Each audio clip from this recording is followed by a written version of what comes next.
டெல்லி முதலமைச்சர் அரவிந்த் கெஜ்ரிவால் ஜாமீன் மனு உச்சநீதிமன்றத்தில் இன்று விசாரணைக்கு வருகிறது. மதுபான கொள்கை முறைகேட்டில் சிபிஐ கைதுக்கு எதிராக கெஜ்ரிவால் தாக்கல் செய்த மனு இன்று விசாரணைக்கு வருகிறது.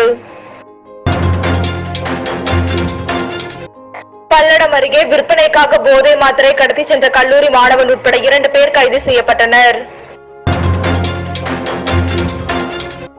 சென்னை அண்ணா சாலை அருகே நேற்று முன்தினம் பேருந்து வாகனங்கள் மீது கல்வீசி தாக்கிய 4 பேர் கைது செய்யப்பட்டனர்.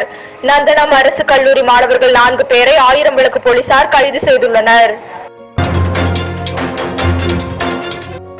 நடிகர் விஜய் நடித்துள்ள தி கோட் திரைப்படம் வெளிநாடுகள் மற்றும் வெளிமாநிலங்களில் வெளியானது. கேரளாவில் அதிகாலை 4 மணிக்கே திரையிடப்பட்ட கோட் திரைப்படத்தை காண ரசிகர்கள் குவிந்தனர்.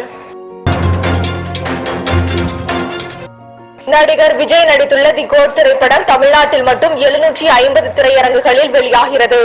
சிறப்பு காட்சிக்கு தமிழ்நாடு அரசு அனுமதி அளித்ததை தொடர்ந்து திரைப்படம் இன்று காலை 9 மணிக்கு வெளியானது.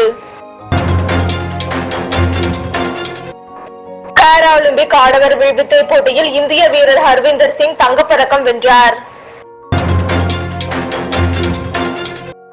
அறிவும் பண்பும் ஊட்டி மாணவர்களுக்கு திசை காட்டியாக விளங்கும் ஆசிரியர்களுக்கு முதலமைச்சர் ஸ்டாலின் ஆசிரியர் தின வாழ்த்தை தெரிவித்துள்ளார். இதுகுறித்து தனது எக்ஸ் பக்கத்தில் பதிவிட்டுள்ள அவர், பாடப்புத்தகங்களை கடந்து மாணவர்களுக்குள் தாக்கத்தை ஏற்படுத்தும் வல்லமை பெற்றவர்கள் ஆசிரியர்கள் என புகழ்ந்துள்ளார். திருப்பூரில் வேலம்பட்டி சுங்கச்சாவடி முன்பு 2வது நாளாக விவசாயிகள் தொடர் உண்ணாவிரத போராட்டம் நடைபெறுகிறது. இன்று மதியம் 1 மணிக்குள் சுங்கச்சாவடி கட்டடத்தை மாவட்ட நிர்வாகம் இடித்து அகற்றவில்லை என்றால் கிராம மக்கள், விவசாயிகள், வேலம்பட்டி சுங்கச்சாவடி எதிர்ப்பு இயக்கத்தினர் தீக்குளிப்பு போராட்டத்தை அறிவித்துள்ளனர்.